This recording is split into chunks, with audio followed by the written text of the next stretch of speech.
जय गुरुदेव। प्रणाम सभी को। निरोग जीवन के महत्वपूर्ण सूत्र अध्याय 13।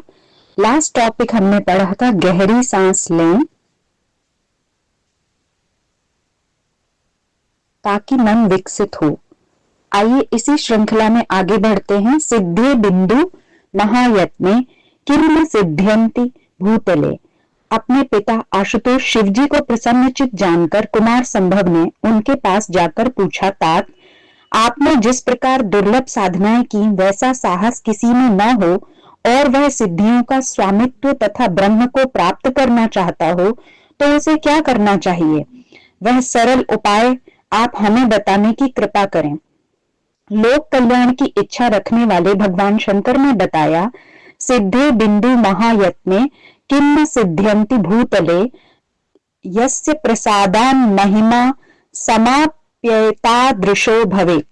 वत्स, उसका एक उपाय है अखंड ब्रह्मचर्य, अर्थात जिसने यत्न पूर्वक अपने वीर्य को सिद्ध कर लिया है उसके लिए इस पृथ्वी में कुछ भी दुर्लभ नहीं रह जाता। सिद्ध वीर्य पुरुष तो मेरे समान समर्थ हो सकता है। वीर्य तत्व के बारे में इन पंक्तियों में जो कुछ कहा गया है उसकी यथार्थता का अनुमान तो ब्रह्मचर्य व्रती जीवन बिताकर ही किया जा सकता है, पर अब उसकी यथार्थता वैज्ञानिक भी मानने लगे हैं और कहते हैं कि वीर्य कीट जिस सुरक्षित घोल में रखे जाते हैं उसी से अनुमान किया जा सकता है कि सृष्टि का कितना महत्वपूर्ण तत्व है। वीर्य एक प्रकार का रसायन है। वीर्य कीट उसमें रहने वाले जीवाणु होते हैं। तरल पदार्थ 75% जल, 5% फास्फोरस ऑफ लाइन, 4% चिकनाई, 3% प्रोटीन ऑक्साइड, शेष भाग फास्फेट, फास्फोरस, सोडियम क्लोराइड आदि पदार्थ होते हैं। पुरुष के शुक्र कीट स्पर्म तथा स्त्री के डिंब ओवम का उत्पादन पुरुष के अंड तथा स्त्री अंडाशय में होता है। यहाँ से एक प्रकार का रस जो कि वीर्य रसायन का एक प्रकार का प्लाज्मा होता है जो सारे शरीर में ओज और तेजस की भांति छाया रहता है। यह तेजस ही आकर्षण का कारण होता है। जिस शरीर में वीर्य की प्रचुर मात्रा होती है वह काले कुबड़े होने पर भी आकर्षक लगते हैं।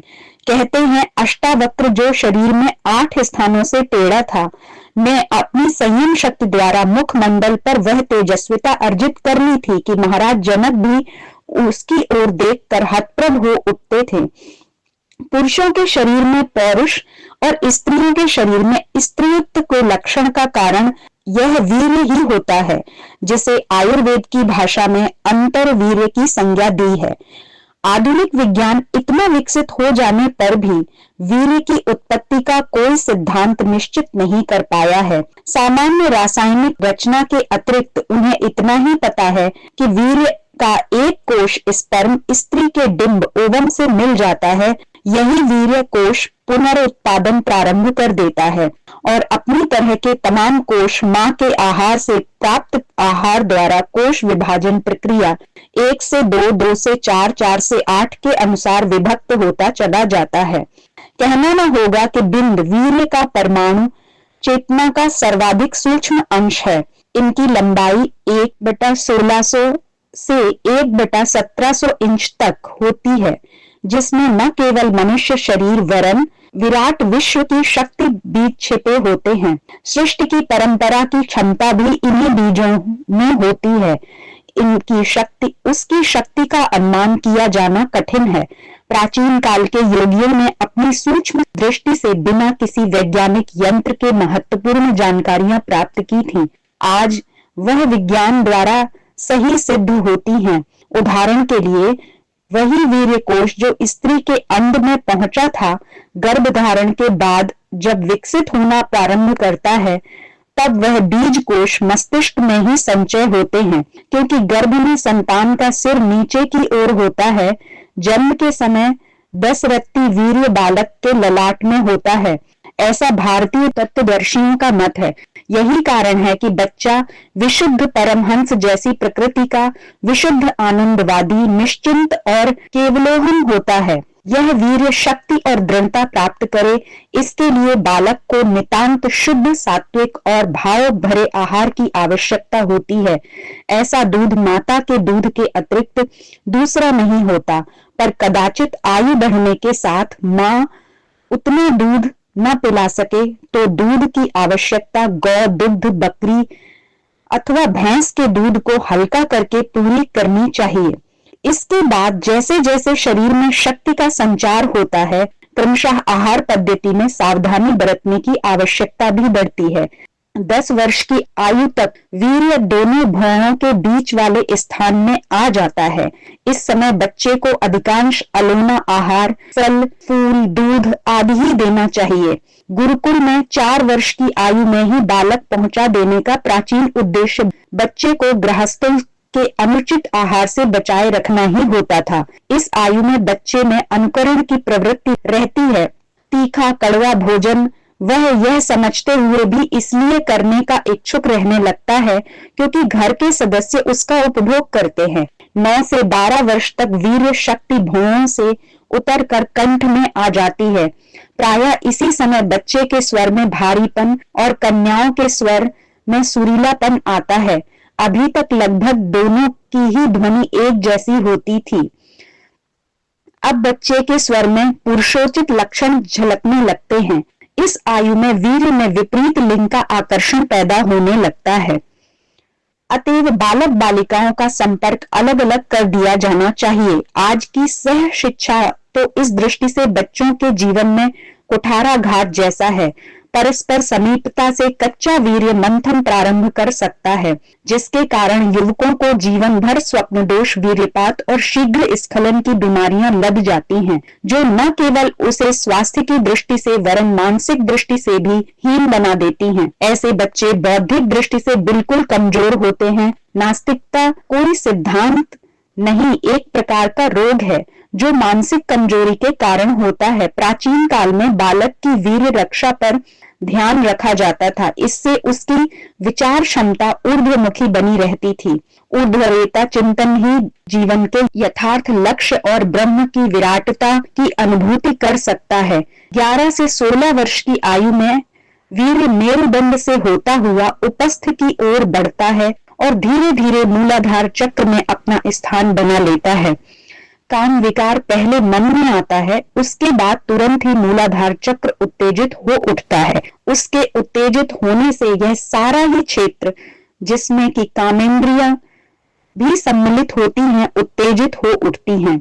ऐसी स्थिति में ब्रह्मचर्य को संभालना कठिन हो जाता है। 24 वर्ष तक की आयु में यह वीर्य मूलाधार चक्र से सारे शरीर में इस प्रकार व्याप्त हो जाता है जैसे यथा पियसी सर्पिस्तु गूढ़श्चे क्ष रसे रसो यथा एवं ही सकले काले शुक्रम तिष्ठति देहिनाम। अर्थात जिस प्रकार दुग्ध में घी, तिल में तेल, ईख में मीठापन तथा काष्ठ में अग्नि तत्व सर्वत्र विद्यमान रहता है, उसी प्रकार वीर्य सारे शरीर में व्याप्त हो जाता है। यदि 25 वर्ष की आयु तक आहार विहार को दूषित नहीं होने दिया गया और ब्रह्मचर्य खंडित न हुआ, तो इस आयु में शक्ति की मस्ती और विचारों की प्रफुल्लता देखते ही बनती है। ऐसे बच्चे प्रायः जीवन भर स्वस्थ रहते हैं। काम विकार से घिरे बच्चों को दमित वासना का संकट हो सकता है। जिस बालक के मस्तिष्क में मात्र भाव रहा, काम वासना प्रदीप्त नहीं होने पाई, उसे दमित वासना की तो कल्पना भी नहीं आएगी, वरन ऐसा सोचने वाले उसके सम्मुख कीट तत्व जैसे हीन बुद्धि लगेंगे। प्रफुल्लता, मानसिक उन्मुक्तता, साहस, निर्भयता, वाक विनोद अपने आप में उतना आनंद है जितना संभोग में। संभोग का आनंद तो थोड़ी देर का है, पर यदि वीर्य अच्छी तरह शरीर में पच गया है तो वह आनंद जीवन के हर क्षेत्र में उत्साह और सफलता के रूप में सर्वत्र लिया जा सकता है। उपस्थ में आए स्थूल वीर्य को ऊर्ध्वरेता बनाकर पुनः उसी ललाट में लाना जहां से वह मूलाधार तक आया था, ले जाना योग विद्या का काम है। कुंडलिनी साधना में विभिन्न प्राणायाम साधनाओं द्वारा सूर्य चक्र की ऊष्मा को प्रज्वलित कर ईंधन बनाकर इस वीर्य को पकाया जाता और उसे सूक्ष्म शक्ति का रूप दिया जाता है। जब यह फिर उसकी प्रवृत्ति ऊर्ध्वगामी होकर मेरुदंड से ऊपर चढ़ने लगती है, साधक उसे क्रमशः अन्य चक्रों में ले जाता हुआ फिर से ललाट में पहुंचाता है। शक्ति बीज का मस्तिष्क में पहुंच जाना और सहस्त्रार चक्र की अनुभूति कर लेना ही ब्रह्म निर्वाण है। ऐसे व्यक्ति के लिए ही भगवान शिव ने अपने समान सिद्ध और पूर्ण योगी बताया है। कठिन योग साधनाएं न करने पर भी जो लोग वीर्य को अखंड रख लेते हैं, वे अपने अंदर शक्ति का अक्षय भंडार अनुभव करते हैं और कुछ भी कर सकने की क्षमता रखते हैं। प्रज्ञावान आत्माएं उसके लिए गर्भ धारण के समय से ही सचेष्ट रहती हैं और वीर्य को अधोमुखी नहीं होने देकर उसे ऊर्ध्वगामी बनाने का प्रयत्न करती रहती हैं। सामाजिक कर्तव्यों के पालन द्वारा भी ऐसा संभव है, पर उसके लिए आज की पारिवारिक परिस्थितियों से लेकर शिक्षा पद्धति तक में परिवर्तन करना पड़ेगा। वीर्य सृष्टि का मूल उत्पादन है, उसकी सामर्थ्य को समझा जाना चाहिए, उसकी रक्षा की जानी चाहिए तथा ऊर्ध्वरेता के लाभों से लाभान्वित होकर मनुष्य जीवन की यथार्थता को समझना और पाना चाहिए। जो अपने वीर्य की रक्षा कर लेते हैं, एक बूंद बर्बाद नहीं होने देते, वे कोई भी इच्छा करें कभी अधूरी नहीं रह सकती। भले ही उसे लोग योग सिद्धि समझें, पर है यह सब सिद्ध बिंदु का ही चमत्कार। यह शक्ति और सिद्धि ही हमें समर्थ और अपराजेय बना सकती है और कोई दूसरी शक्ति नहीं।